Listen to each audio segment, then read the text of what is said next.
Kita akan baca satu bagian Alkitab dari surat 2 Korintus pasal 4. 2 Korintus pasal 4 mulai ayat yang ke-10 hingga pasal 5 ayat yang ke-10.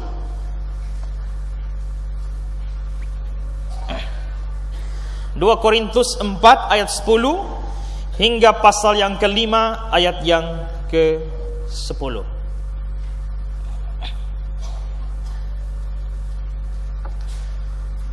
Kami senantiasa membawa kematian Yesus di dalam tubuh kami, supaya kehidupan Yesus juga menjadi nyata di dalam tubuh kami. Sebab kami yang masih hidup ini terus-menerus diserahkan kepada maut karena Yesus, supaya juga hidup Yesus menjadi nyata di dalam tubuh kami yang fana ini. Maka demikian maut giat di dalam diri kami, dan hidup giat di dalam kamu. Namun karena kami memiliki roh iman yang sama, sebab ada tertulis, aku percaya, sebab itu aku berkata-kata, maka kami juga percaya, dan sebab itu kami juga berkata-kata. Karena kami tahu bahwa Ia telah membangkitkan Tuhan Yesus, akan membangkitkan kami juga bersama-sama dengan Yesus, dan Ia akan menghadapkan kami bersama-sama dengan kamu kepada dirinya. Sebab semuanya itu terjadi oleh karena kamu, supaya kasih karunia yang semakin besar berhubung dengan semakin banyaknya orang yang menjadi percaya, menyebabkan semakin melimpahnya ucapan syukur bagi kemuliaan Allah. Sebab itu kami tidak tawar hati, tetapi meskipun manusia lahiriah kami semakin merosot, namun manusia batinia kami diperbaharui dari sehari ke sehari. Sebab penderitaan ringan yang sekarang ini mengerjakan bagi kami kemuliaan kekal yang melebihi segala-galanya, jauh lebih besar daripada penderitaan kami. Sebab kami tidak memperhatikan yang kelihatan, melainkan yang tak kelihatan. Karena yang kelihatan adalah sementara, sedangkan yang tak kelihatan adalah kekal.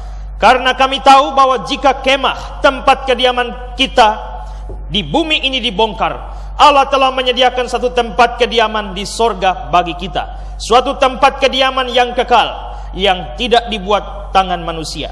Selama kita dalam kemah ini, kita mengeluh karena kita rindu mengenakan tempat kediaman surgawi di atas tempat kediaman kita yang sekarang ini. Sebab dengan demikian kita berpakaian dan tidak kedapatan telanjang. Sebab selama masih diam di dalam kemah ini, kita mengeluh oleh beratnya tekanan, karena kita mau mengenakan pakaian yang baru itu tanpa menanggalkan yang lama, supaya yang fana itu ditelan oleh hidup. Tetapi Allah lah yang justru mempersiapkan kita untuk hal itu, dan yang mengaruniakan roh kepada kita sebagai jaminan segala sesuatu yang telah disediakan bagi kita.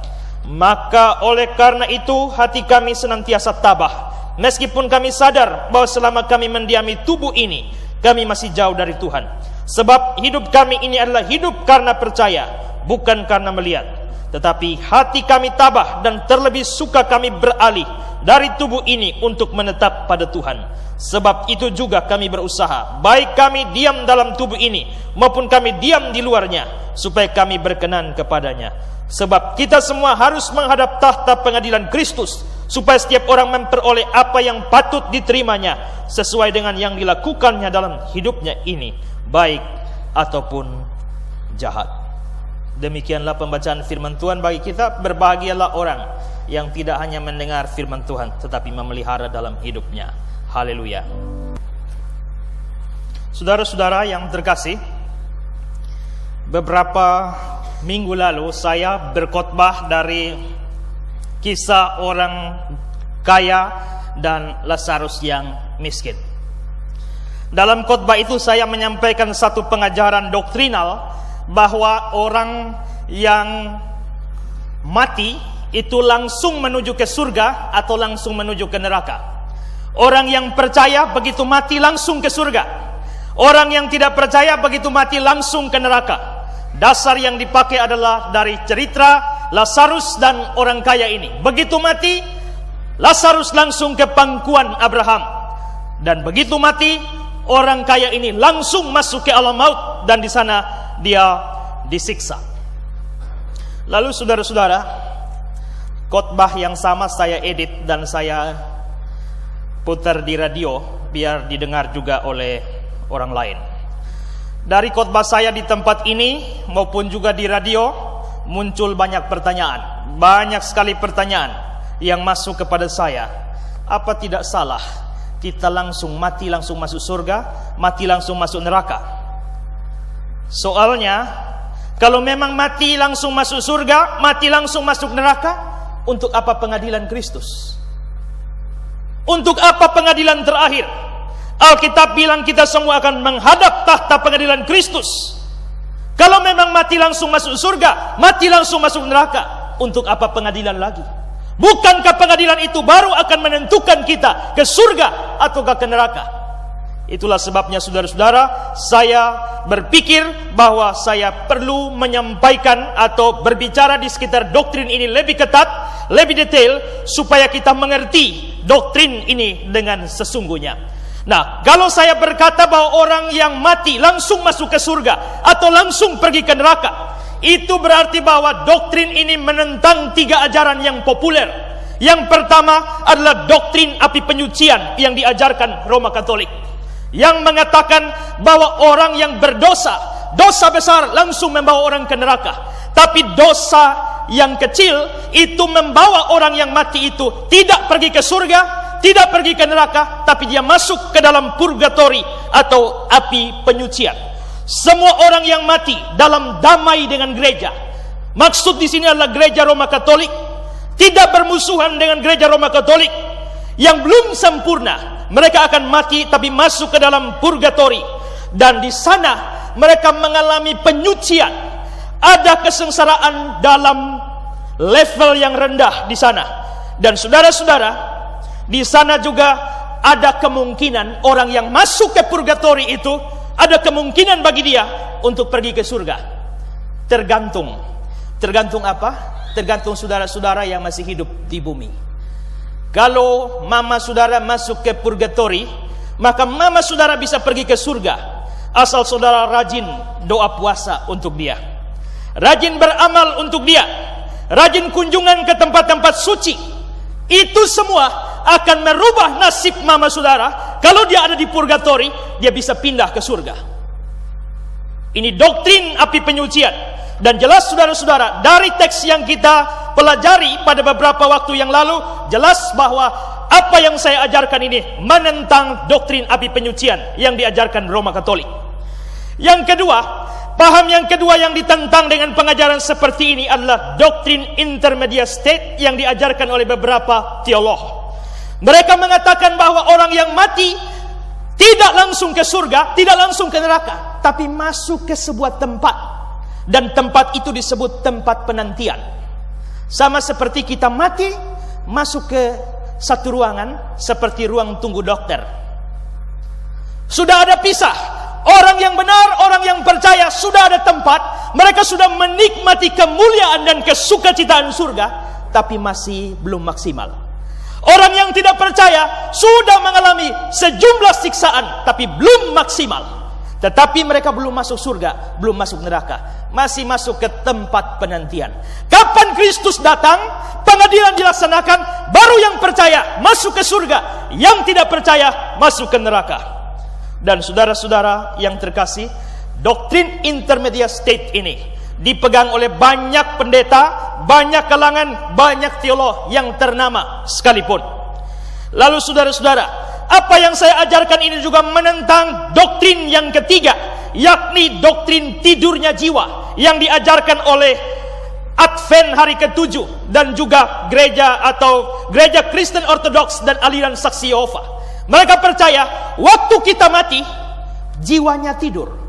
Mereka percaya bahwa waktu kita hidup, tubuh dan jiwa bersama. Maka tubuh aktif, jiwa aktif.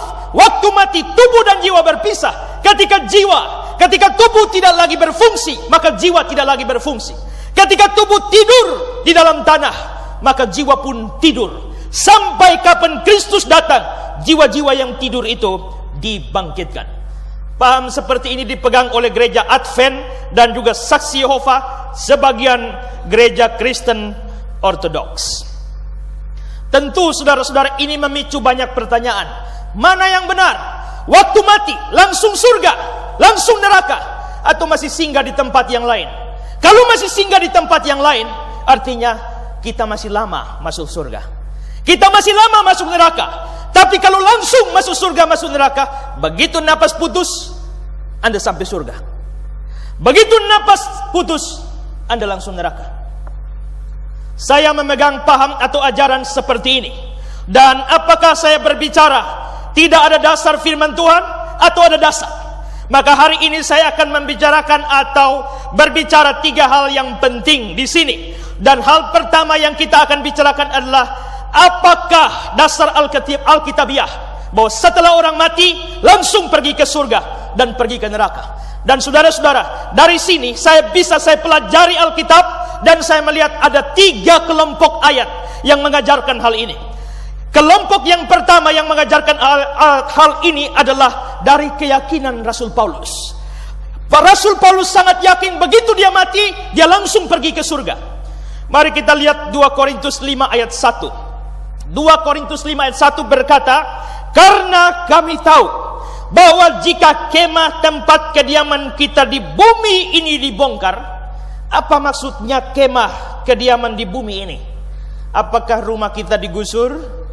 Saudara-saudara, pernah ada orang yang digusur rumahnya, penduduk-penduduk yang tanahnya itu ada bangunan-bangunan, orang menang perkara digusur, lalu mereka kutip ayat ini supaya menunjukkan bahwa mereka ada di pihak benar. Tuhan akan membela mereka. Mereka kutip ayat ini, karena kami tahu jika kemah tempat kediaman kita di bumi ini dibongkar, rumah-rumah kita dibongkar. Oh saudara, ini tafsir yang salah.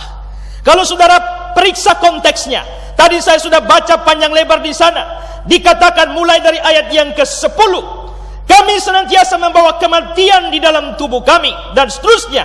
Lalu di dalam ayat yang ke-12 dikatakan, maka demikian maut giat di dalam diri kami. Seterusnya saudara-saudara, lalu di dalam pasal 4 ayat 18, sebab kami tidak memperhatikan yang kelihatan, melainkan yang tidak kelihatan. Yang kelihatan sementara, sedangkan yang tak kelihatan adalah kekal. Yang dimaksudkan dengan kemah di sini bukan rumah fisik kita, tapi tubuh kita. Sehingga saudara-saudara dikatakan kalau kemah tempat kediaman di bumi dibongkar, artinya pada waktu saudara mati, pada waktu kita mati. Kalimat lanjutan, Allah telah menyediakan suatu tempat kediaman di sorga bagi kita. Begitu kita mati, Allah menyediakan tempat di sorga bagi kita. Saudara-saudara, Alkitab New International Version memberikan atau menyebutkan ini dengan kalimat we have a building from God. Kita mempunyai suatu rumah dari Allah. Saudara-saudara, we have a building from God. We have, ini ditulis dalam bentuk present, bukan bentuk future. Artinya, kalau bentuk future yang dipakai pada saat kita mati nanti, Allah akan menyediakan. Tapi karena ini ditulis dalam bentuk present, itu berarti bahwa pada saat kita mati, Allah langsung menyediakan. Pada saat itu juga Allah telah menyediakan bagi kita rumah di sorga, rumah yang pembangunnya adalah Allah sendiri. Saudara-saudara, kata have di sini, kata menyediakan atau memperoleh di sini dipakai bahasa Yunani ekomen. Dan saudara-saudara, saya ingin kita melihat pandangan seorang pakar Alkitab, Charles Hodge. Apa yang dia bilang tentang ayat ini? Dia berkata demikian, present tense, ekomen, digunakan karena peristiwa yang satu langsung mengikuti peristiwa yang lain. Di sana tidak ada selang waktu yang terlihat di antara hancurnya kemah duniawi dan masuknya ke rumah surgawi. Begitu jiwa meninggalkan tubuh, jiwa ada di surga. Karena itu pada saat mati, jiwa memasuki rumah yang pembangunnya adalah Allah sendiri. Langsung ketika kemah di dunia ini dibongkar, ketika kita mati, Allah langsung menyediakan tempat bagi kita di sorga. Maka kita tidak kemana-mana. Begitu saudara mati, putus napas, kalau saudara percaya pada Yesus, langsung surga. Allah langsung menyediakan rumah bagi saudara di surga. Lalu saudara, di dalam bacaan kita tadi, lihat ayat 8b-nya. Ayat 8b-nya berbunyi demikian, 2 Korintus 5 ayat 8b. Terlebih suka kami beralih dari tubuh ini untuk menetap pada Tuhan. Kami beralih dari tubuh ini untuk menetap pada Tuhan. Alkitab New American Standard Bible menerjemahkan ini dengan to be at home with the Lord, ada di rumah bersama Tuhan. Sedangkan Alkitab NIV menerjemahkan kalimat ini at home with the Lord, ada di rumah bersama Tuhan. Ada terjemahan yang lain, terjemahan literal, itu berkata to come home to the Lord, pulang ke rumah kepada Tuhan. Jadi saudara-saudara, ini menunjukkan bahwa begitu Paulus mati, sama dengan dia pulang ke rumah Tuhan. Maka itu berlaku juga bagi kita. Pulang ke rumah Tuhan maksudnya masuk ke surga. Begitu mati, langsung masuk surga, tidak kemana-mana. Lalu saudara-saudara, mari lihat satu ayat lagi. Ini masih keyakinan Paulus. Filipi 1 ayat 23. Dalam surat Filipi 1 ayat yang ke-23 dikatakan, aku didesak dari dua pihak. Aku ingin pergi dan diam bersama-sama dengan Kristus. Itu memang jauh lebih baik. Aku ingin pergi dan diam bersama-sama dengan Kristus. Kata pergi di sini jelas maksudnya mati. Paulus bilang, aku ingin mati dan diam bersama-sama dengan Kristus. Jadi Paulus berkata, kalau dia mati, dia akan bersama-sama dengan Kristus. Ini sama dengan begitu mati, langsung masuk surga. Ini keyakinan Paulus. Bukti Alkitabiah yang kedua yang kita punya adalah ajaran dan pernyataan Yesus. Ajaran dan pernyataan Yesus. Apakah Yesus memang mengajarkan hal ini? Saudara-saudara, tidak ada pengajaran Yesus yang langsung membicarakan hal ini. Tetapi yang saya maksudkan dengan ajaran Yesus ini adalah ajaran yang terkandung di dalam apa yang dia ceritakan. Yang beberapa minggu yang lalu kita sudah bahas. Saya akan bahas kembali, yaitu kisah antara Lazarus dan orang kaya itu. Dari sana kita bisa lihat bahwa begitu mati, Lazarus langsung menuju ke pangkuan Abraham. Terjemahannya salah, bukan pangkuan Abraham, tetapi pelukan Abraham. Saudara-saudara, pelukan Abraham itu gambaran orang Yahudi tentang surga. Dan si kaya ini menderita sengsara di alam maut, Hades. Dan Hades itu adalah neraka. Memang ada teolog yang keberatan, tidak boleh menarik pelajaran tentang hidup setelah mati dari cerita ini. Kenapa? Karena cerita ini bukan bermaksud mengajar itu. Cerita ini bermaksud mengajar bahwa Allah menyatakan kebenarannya, di mana ia memulihkan status orang miskin. Teolog yang memegang paham semacam ini adalah, contohnya adalah Karl Hanhart. Saya kira Hanhart tidak sepenuhnya benar. Yesus sementara bercerita tentang realitas nyata di dunia, setelah itu dia pindah ke realitas yang kekal, surga dan neraka. Dan saudara-saudara, rasanya aneh kalau Yesus berasal dari kekekalan, terus dia berbicara tentang sesuatu yang melawan keadaan kekal. Tidak bisa. Pasti Yesus berbicara mewakili apa yang sesungguhnya terjadi. Jadi saudara-saudara, di sini kita bisa melihat bahwa pernyataan atau ajaran Yesus ini mengatakan pada kita, begitu Lazarus mati, langsung surga. Begitu orang kaya mati, langsung neraka.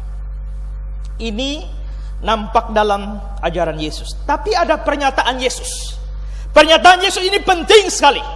Mari kita lihat Lukas 23 ayat 43. Satu pernyataan Yesus kepada penjahat di sisinya. Lukas 23 ayat 43. Kata Yesus kepadanya, aku berkata kepadamu, sesungguhnya hari ini juga engkau akan ada bersama-sama dengan aku di dalam Firdaus. Hari ini juga engkau akan bersama-sama dengan aku di Firdaus. Lalu saudara tanya sama saya, itu kan Firdaus, bukan surga. Kita akan melihat saudara-saudara, istilah Firdaus ini. Memang istilah ini penting, karena beberapa kalangan atau beberapa orang mengatakan Firdaus itu bukan surga. Firdaus itu tempat singgah sementara. Nah, karena memahami bahwa Firdaus ini tempat tinggal sementara sebelum hari penghakiman, maka mereka mengatakan begitu mati, orang benar masuk ke Firdaus, belum ke surga. Tapi apakah Firdaus itu memang tempat tinggal sementara? Saudara-saudara, kata ini, kata Firdaus, berasal dari bahasa Yunani paradeisos, yang akhirnya ditranslate di dalam Inggris menjadi paradise, yang artinya surga. Kata paradeisos ini dipakai sepanjang perjanjian baru, dipakai 3 kali. Tapi saya hanya mau ungkap satu saja. 2 Korintus 12 ayat 2 dan ayat yang keempat. Saudara perhatikan ayat ini, dikatakan, ini kesaksian Paulus, penglihatan Paulus. Aku tahu tentang seorang Kristen 14 tahun yang lampau. Entah di dalam tubuh aku tidak tahu, entah di luar tubuh aku tidak tahu. Allah yang mengetahuinya. Orang itu tiba-tiba diangkat ke tingkat yang ketiga dari surga. Orang ini masuk ke mana? Tingkat 3 dari surga. Kalau begitu surga itu bertingkat-tingkat. Kita tidak usah bahas hal ini. Saudara tidak usah. Itu bukan fokus penjelasan saya. Nanti lain kali saya bisa jelaskan. Saya percaya tingkat ke surga itu sama dengan surga. Kok bisa? Lain kali saya jelaskan. Tetapi orang ini jelas dia diangkat ke surga. Terus, aku juga tahu tentang orang itu. Entah di dalam tubuh, entah di luar tubuh. Aku tidak tahu. Allah yang mengetahuinya. Ia tiba-tiba diangkat ke Firdaus. Dan ia mendengar kata-kata yang tak terkatakan, yang tidak boleh diucapkan manusia. Saudara perhatikan baik-baik di sana. Ayat kedua dikatakan dia diangkat ke surga. Tapi ayat 4 bilang dia diangkat ke Firdaus. Kalau begitu, surga dan Firdaus itu sama. Nah, saudara-saudara yang terkasih, Firdaus itu adalah surga. Kita lihat pandangan seorang pakar, William Seth. William Seth mengatakan, there is no essential difference between paradise and heaven. There is no essential difference between Hades and hell. Tidak ada perbedaan hakiki antara Firdaus dan surga. Tidak ada perbedaan hakiki antara Hades dan neraka. Jadi Hades adalah neraka, Firdaus adalah surga. Maka saudara-saudara, Yesus berkata, hari ini juga engkau bersama-sama dengan aku di taman Firdaus. Yesus berkata pada penjahat itu, hari ini juga engkau bersama-sama dengan aku di surga. Untuk menguatkan ini saudara-saudara, Yesus berkata, hari ini engkau bersama-sama dengan aku di Firdaus. Tinggalkan dulu argumentasi saya tadi. Sekarang, berarti di mana Yesus ada, penjahat itu ada di situ. Kalau Yesus ke surga, penjahat itu harus ke surga. Kalau Yesus ke tempat penantian, ruang tunggu, penjahat itu harus di ruang tunggu. Karena apa? Karena Yesus ada bersama-sama dengan dia. Nah, sekarang kita lihat kemana Yesus waktu mati. Lukas 23 ayat 46. Tubuhnya ada di kuburan, lalu rohnya, nyawanya kemana? Lukas 23 ayat 46. Lalu Yesus berseru dengan suara nyaring, ya Bapa, ke dalam tanganmu kuserahkan nyawaku. Dan sesudah berkata demikian, ia menyerahkan nyawanya. Jadi hari itu, pada saat Yesus mengembuskan napasnya, kemana nyawanya? Kemana rohnya? Ya Bapa, ke dalam tanganmu. Berarti nyawa Yesus, roh Yesus ketika mati pergi ke tangan Bapa di surga. Lalu ayat itu berkata, hari itu juga penjahat itu bersama-sama dengan Yesus. Lalu penjahat kemana? Kalau Yesus ke surga, penjahat ke tempat penantian, aneh. Berarti tidak sama-sama. Kalau mau sama, Yesus ke surga, penjahat ke surga. Yesus ke tempat penantian, penjahat ke tempat penantian. Tapi fakta ayat ini mengatakan, Yesus ketika mati, rohnya di tangan Bapa di sorga. Maka ketika dia berkata, hari ini juga engkau bersama-sama dengan aku di taman Firdaus, itu berarti hari itu juga penjahat itu masuk surga. Kapan terjadinya penjahat itu masuk surga? Hari ini juga. Hari apa? Hari pada saat dia mati. Jadi saudara-saudara, pada saat mati langsung surga bagi yang percaya, langsung neraka bagi yang tidak percaya. Lalu saudara-saudara, apakah ini berlaku hanya bagi orang perjanjian baru? Tidak. Bagi orang perjanjian lama juga tidak singgah kemana-mana. Begitu mati, langsung surga, langsung neraka. Saudara-saudara, ada orang-orang yang tidak diizinkan Tuhan untuk mati. Elia dan Henok naik langsung ke surga. Dari cerita Lazarus dan orang kaya itu, Lazarus mati ke pangkuan Abraham, ke pelukan Abraham. Berarti Abraham juga masuk surga. Jadi saudara-saudara yang terkasih, di sana kita bisa melihat bahwa semua orang yang mati langsung surga atau langsung neraka. Bukti ketiga dari bagian Alkitab yang lain, selain keyakinan Paulus, selain ajaran dan pernyataan Yesus, juga ada bagian Alkitab yang lain yang membahas ini. Surat Yudas pasal 1 ayat 7. Yudas 1 ayat 7. Sama seperti Sodom dan Gomora dan kota-kota sekitarnya yang dengan cara yang sama melakukan percabulan dan mengejar kepuasan-kepuasan tak wajar, telah menanggung siksaan api kekal sebagai peringatan kepada semua orang. Ingat, dia berkata telah menanggung siksaan api kekal, bukan akan menanggung siksaan api yang kekal. Jadi pada waktu Yudas menulis surat ini, di abad pertama Masehi, orang-orang Sodom dan Gomora sudah disiksa di neraka. Perhatikan baik-baik. Waktu Yudas tulis surat ini, orang-orang Sodom dan Gomora di perjanjian lama itu sudah disiksa di neraka. Makanya dikatakan telah menanggung siksaan api yang kekal. Saudara-saudara, kalau memahami grammar dari kata Yunani yang dipakai di sini, ini ditulis dalam bentuk present participle, artinya sesuatu yang sedang berlangsung. Jadi waktu Yudas menulis surat ini, orang-orang Sodom dan Gomora sudah dan sedang mengalami siksaan neraka. Dengan demikian saudara-saudara, orang masuk neraka tidak tunggu sampai Tuhan Yesus datang. Orang masuk neraka setelah mati langsung neraka. Lalu ada bagian yang lain. Tapi sebelum itu saya mau tanya pada saudara. Ada orang berkata begini, kita mati tidak langsung surga, tidak langsung neraka. Kita tidak usah bicara surganya. Kita mati, orang yang tidak percaya kalau mati belum langsung neraka, masih di ruang tunggu.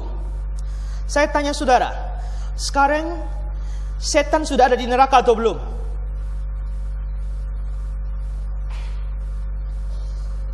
Setan sudah ada di neraka sekarang atau belum?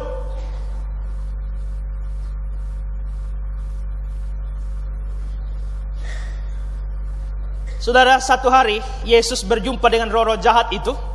Terus roh-roh jahat itu berkata demikian, apa urusanmu dengan kami, hai anak Allah yang Maha Kudus? Apakah engkau kemari untuk menyiksa kami sebelum waktunya? Matius 8 ayat 29b. Apakah engkau kemari untuk menyiksa kami sebelum waktunya? Setan protes sama Yesus. Mau apa Yesus? Kau mau datang siksa kami sebelum waktunya? Berarti setan tahu dia disiksa, tapi waktunya belum. Kapan setan masuk neraka? Pada hari akhir zaman nanti, penghakiman dimulai, setan baru masuk neraka. Kalau orang berdosa tidak mati, tidak langsung neraka, tapi di tempat tunggu, setan juga belum di neraka, berarti sekarang neraka kosong ya.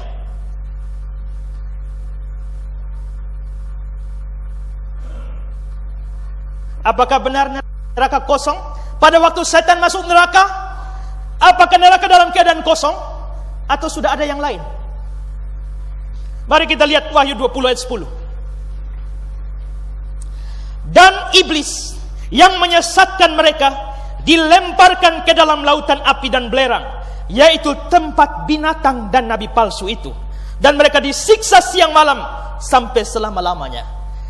Waktu iblis dibuang ke lautan api, kemana? Ke tempat binatang dan nabi palsu itu. Ayat ini kelihatannya belum menjelaskan. Saya ajak kita lihat terjemahan lamanya. Terjemahan lamanya mengatakan demikian. Maka iblis yang menyesatkan mereka itu tercampaklah ke dalam laut api dan belerang, di tempat binatang dan nabi palsu itu ada. Maka mereka itu akan berkata, mereka terkena siksa siang malam dan selama-lamanya. Perhatikan, iblis masuk neraka, di tempat binatang dan nabi palsu itu ada. Berarti waktu setan masuk neraka, neraka sudah ada isi atau belum? Sudah ada. Siapa? Binatang dan nabi palsu. Untuk menguatkan ini, mari lihat terjemahan Alkitab bahasa Indonesia sehari-hari. Bahasa Indonesia sehari-hari lebih jelas. Kemudian iblis yang menipu mereka itu dilemparkan ke dalam lautan api dan belerang. Disitulah tempatnya binatang dan nabi palsu itu dibuang terlebih dahulu. Jadi yang masuk neraka duluan setan atau orang berdosa? Kalau Anda tidak percaya pada Yesus, Anda masuk neraka duluan, lebih dulu dari setan. Waktu setan masuk neraka, Anda sudah ada di sana. Di sana sudah ada binatang dan nabi palsu. Binatang itu apa? Tidak usah bicarakan dulu sekarang. Itu nanti tambah rumit, ya. Buang binatang dari pikiran saudara. Tetapi jelas, waktu setan masuk neraka, sudah ada manusia di sana. Manusia-manusia berdosa sudah ada di sana. Kalau begitu, setan masuk neraka pada hari penghakiman nanti. Dia masuk neraka, sudah ada orang. Nah, orang ini masuk neraka kapan? Setan masuk hari penghakiman. Waktu dia masuk, sudah ada isi. Nah, yang pengisinya ini masuk kapan? Pasti sebelum hari penghakiman, bukan? Maka saudara-saudara, dari terang semua yang saya jelaskan, itu berarti bahwa orang berdosa sudah masuk neraka lebih dulu. Kapan? Pada saat dia mati. Saat dia mati, hari ini, napas putus, langsung go to hell, menuju neraka. Tidak tunggu hari penghakiman lagi. Ini penting saudara-saudara. Karena itu,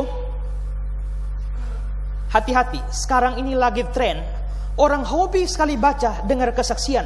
Roh saya di bawah 40 hari mengunjungi neraka. Ya kan? Terus di sana saya lihat setan-setan di sana. Itu omong kosong paling besar. Setan belum ada di neraka kok. Dia lihat apa di sana? Mungkin orang yang kasih kesaksian itu ditipu setan, atau dia ngarang saja. Lebih celaka lagi, Yesaya Pariaji mengatakan, roh saya dibawa ke neraka. Di sana saya melihat orang-orang berdosa yang mati disambut oleh setan. Lalu di neraka itu setan menyiksa, menghajar orang-orang berdosa, menganiaya orang-orang berdosa. Jadi menurut Pariaji, setan sudah ada di neraka, dan setan akan menyambut orang berdosa yang mati, dan setelah itu setan akan menyiksa orang-orang berdosa. Saya kira dia kurang baca Alkitab. Kenapa? Karena setan sendiri bilang, apakah engkau mau menyiksa kami sebelum waktunya? Setan masuk neraka untuk disiksa. Siapa yang angkat dia jadi algojo di sana menyiksa orang berdosa? Kalau setan masuk neraka disiksa, terus Pariaji lihatnya setan menyiksa orang berdosa. Pariaji lihat dari mana? Disinilah kita bisa melihat, jangan percaya dengan penglihatan-penglihatan yang hanya menipu saudara, tapi tidak berdasar dari firman Tuhan. Sekarang setan belum ada di neraka. Setan baru akan masuk neraka pada hari penghakiman akhir zaman nanti. Tapi yang ada di neraka adalah orang-orang yang mati, yang sudah mati, tapi tidak percaya pada Yesus. Dengan demikian, inilah dasar Alkitabiah. Mengapa kita percaya begitu mati langsung surga, langsung neraka. Sekarang persoalan kedua. Kalau begitu, untuk apa penghakiman terakhir? Untuk apa lagi penghakiman terakhir? Sekarang Tuhan sudah mengatakan kepada kita lewat firman-Nya, yang percaya pasti masuk surga, yang tidak percaya pasti masuk neraka. Maka Tuhan itu Maha tahu. Waktu saudara mati, Tuhan sudah tahu saudara percaya, Tuhan sudah tahu saudara tidak percaya. Untuk apa pengadilan? Pengadilan perlu atau tidak? Kalau Tuhan sudah tahu, waktu mati si A, oh ini neraka. Si B, surga. Neraka, surga, neraka, surga. Sudah tahu. Mau pengadilan lagi untuk apa? Untuk apa orang pengadilan? Cari benar salah, bukan? Kalau Tuhan sudah tahu siapa benar, siapa salah, untuk apa pengadilan? Kalau begitu pengadilan tidak perlu. Bukankah Alkitab bilang ada pengadilan? Bacaan kita tadi ayat 10. Sebab kita semua harus menghadap tahta pengadilan Kristus. Tapi saudara perhatikan ayat 10 itu. Untuk apa menghadap tahta pengadilan Kristus? Untuk memperoleh yang patut diterimanya sesuai dengan yang dilakukannya dalam hidup ini, baik ataupun jahat. Saudara-saudara, saya bisa menjelaskan ini dalam dua hal. Pertama, Yesus sebelum datang ke dalam dunia hanya Allah, 100% Allah. Waktu dia masuk menjadi manusia, Allahnya tidak hilang. Maka waktu dia jadi manusia, dia Allah tapi juga manusia. Maka Yesus Kristus pada masa inkarnasi 100% Allah, 100% manusia. Begitu dia naik ke surga, manusianya ikut atau tidak? Atau manusianya ditinggal? Tinggal di mana? Atau Yesus naik ke surga? Yesus naik ke surga dengan tubuh manusia atau tidak? Saudara perhatikan, waktu Yesus setelah bangkit, dia bisa muncul dari dalam ruangan tiba-tiba, bisa lenyap tiba-tiba. Kita berpikir, kalau yang bisa muncul tiba-tiba, bisa lenyap tiba-tiba, ini pasti roh, tidak mungkin tubuh. Tapi Tuhan Yesus juga pernah makan ikan goreng. Kalau roh, kenapa bisa makan? Yang bisa makan cuma tubuh. Tapi kalau tubuh, kenapa bisa muncul mendadak, bisa lenyap mendadak? Itu berarti ini tubuh, tapi bukan tubuh biasa. Tubuh yang sudah ditingkatkan kualitasnya, yang di dalam surat Filipi disebut tubuh kemuliaan. Nah, Kristus waktu naik ke surga, dia naik dengan 100% Allahnya, tapi juga 100%-nya manusianya, dengan tubuh, tapi dengan tubuh yang dimuliakan. Dan di dalam bagian Alkitab yang lain dijelaskan, pola seperti inilah yang akan kita ikuti. Waktu kita masuk surga nanti, roh saja yang masuk, atau masuk dengan tubuh? Masuk dengan tubuh, tapi bukan tubuh yang begini. Tubuh kemuliaan, tubuh yang sudah ditingkatkan kualitasnya. Begitu juga saudara masuk neraka, saudara masuk dengan roh saudara, tetapi juga dengan tubuh baru. Maka saudara-saudara, sekarang waktu mati, tubuh masuk kuburan, di Mapoli, di Kapadala, dan lain sebagainya. Di mana lagi? Di Namosain dan sebagainya. Tubuh di sana, rohnya langsung surga, langsung neraka. Kalau begitu bagaimana tubuh juga masuk surga, masuk neraka? Pada hari Kristus datang kembali, waktu Kristus datang kembali, semua tubuh dibangkitkan. Semua tubuh orang benar dibangkitkan, digabung sama rohnya, masuk ke surga secara sempurna. Begitu juga orang yang masuk neraka, tubuhnya dibangkitkan, digabung sama roh, dua-dua masuk neraka. Itu yang terjadi pada hari Kristus datang kembali. Mungkin Anda berpikir, kalau Tuhan membangkitkan tubuh, saya mati dikubur di sana, gampang bisa dibangkitkan.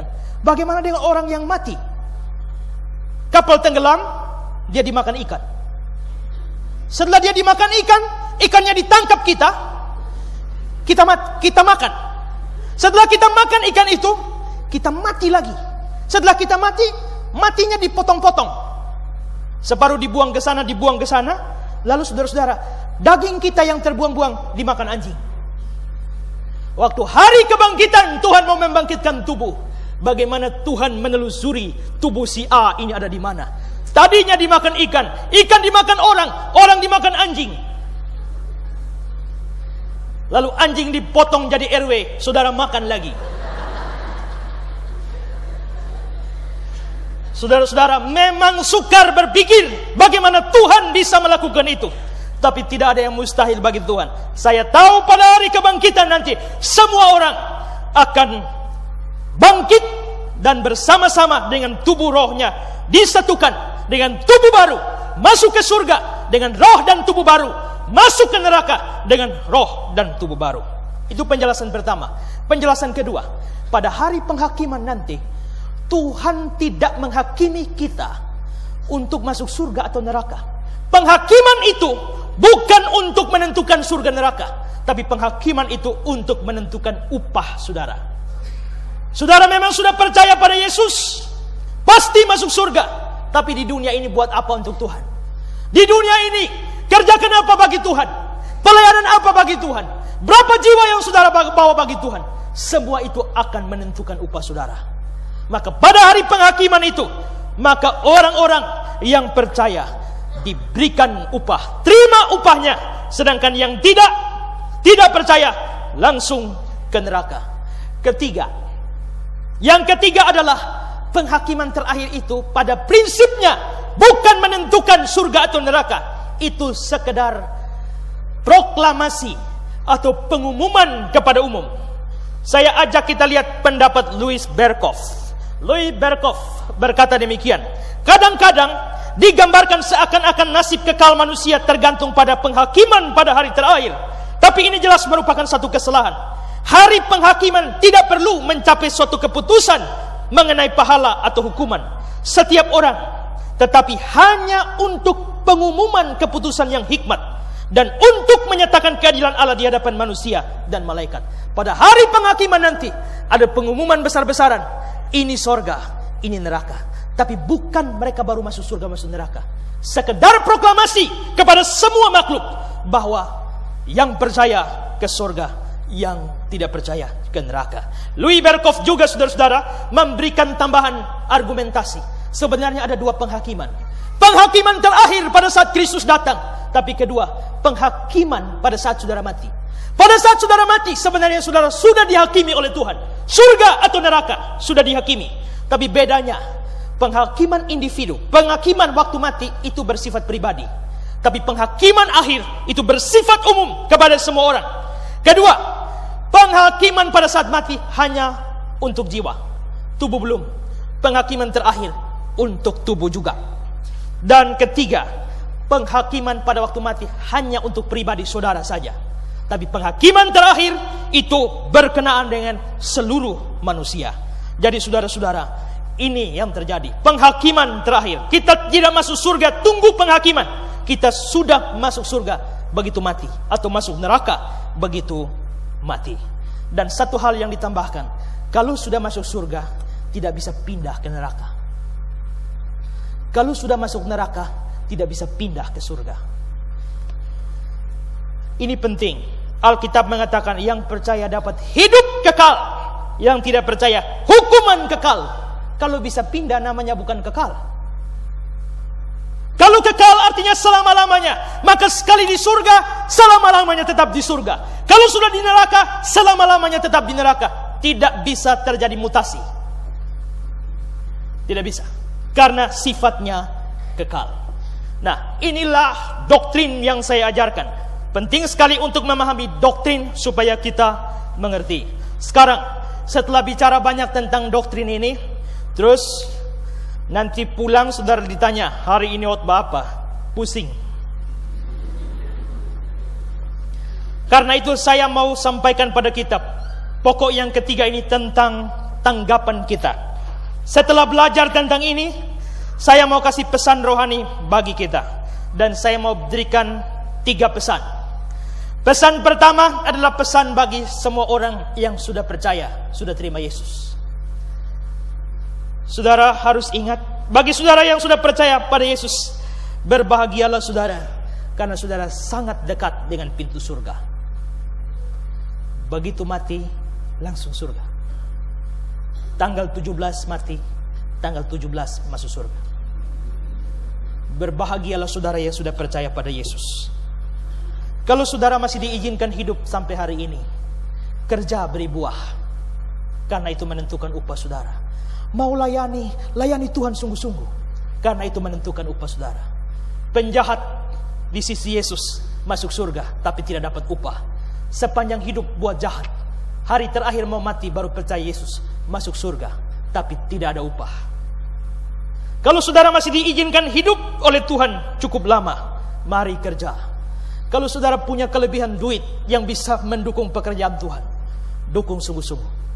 Kalau saudara punya talenta, punya kemampuan, atau apa saja yang saudara bisa beri untuk pekerjaan Tuhan, lakukan itu sungguh-sungguh.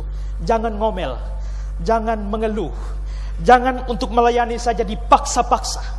Kalau saudara masih diberi kesempatan hidup oleh Tuhan, lakukan semuanya, karena itu menentukan upah saudara di sorga nanti. Ini pesan bagi yang sudah percaya.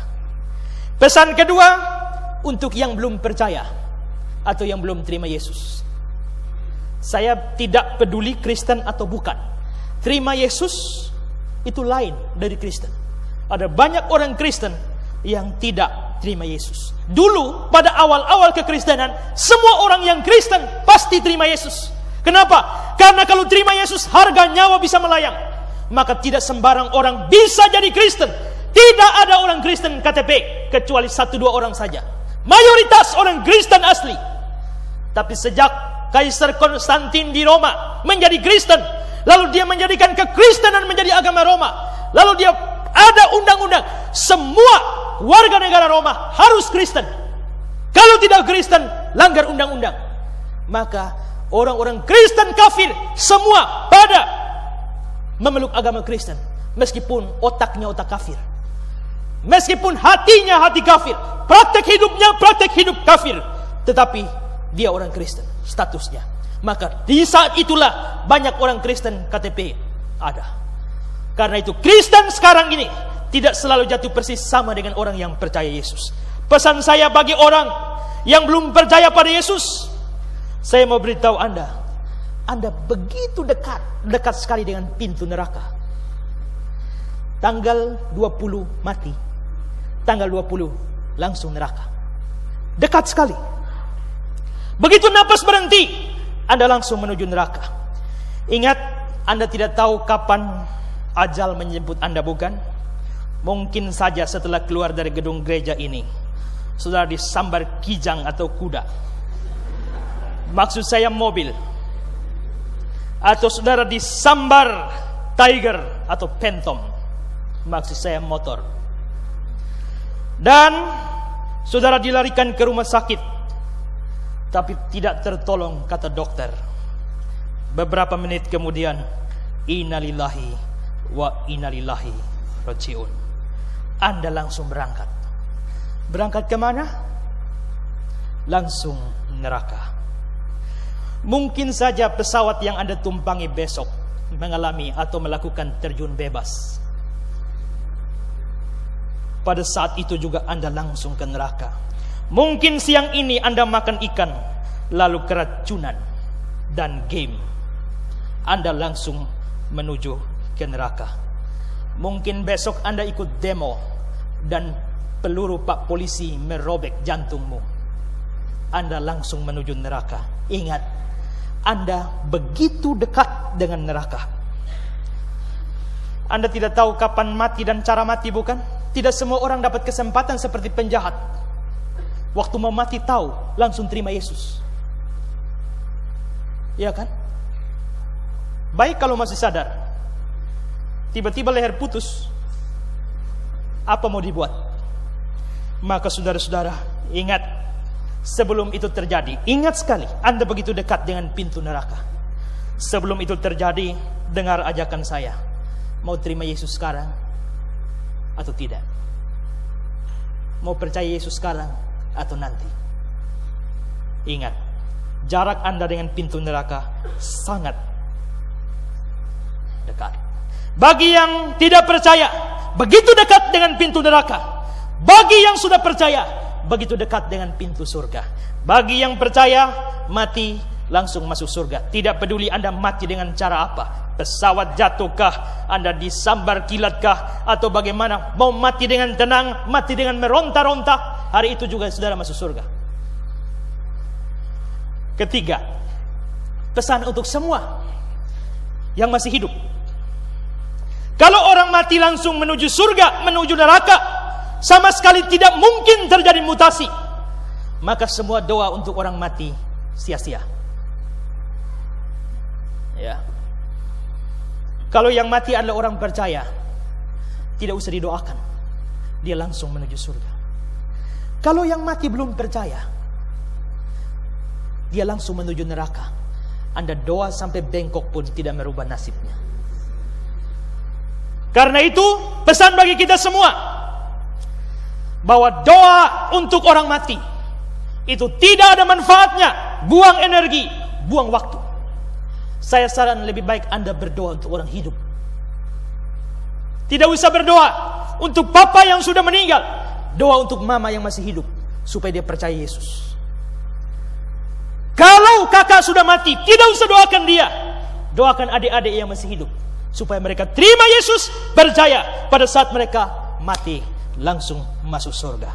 Terus jangan pernah menggunakan kalimat, mari kita doakan Bapak Ibu saudara-saudara agar dia diterima di sisi Allah. Kalau dia tidak percaya, bagaimana saudara doakan supaya dia diterima di sisi Allah?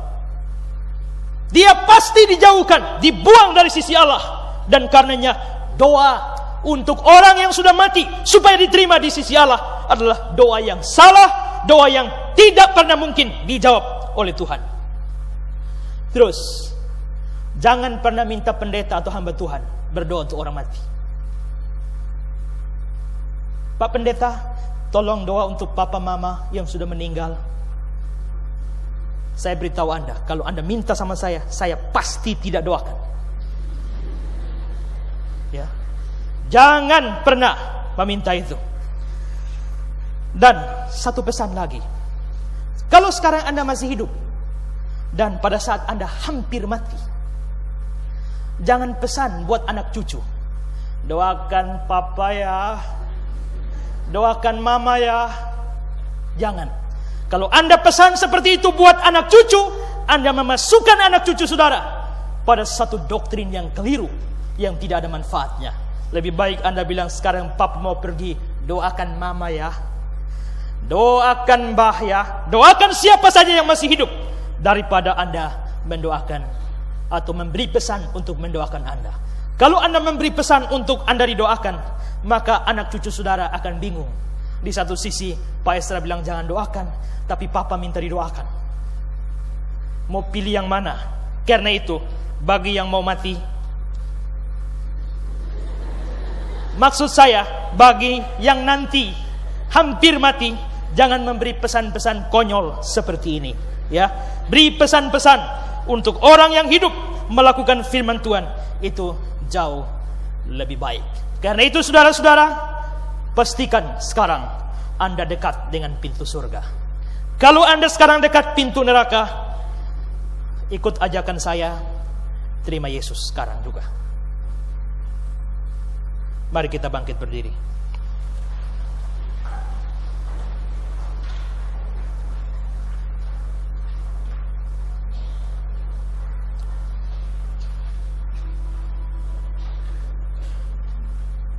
Saya beri kesempatan beberapa menit saudara berdoa.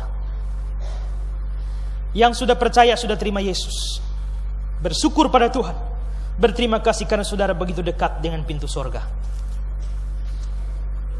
Ambil komitmen untuk setia melayani untuk upah saudara nanti.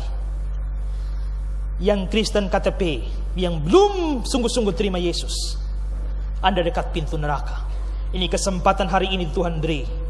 Undang Yesus masuk di hati saudara.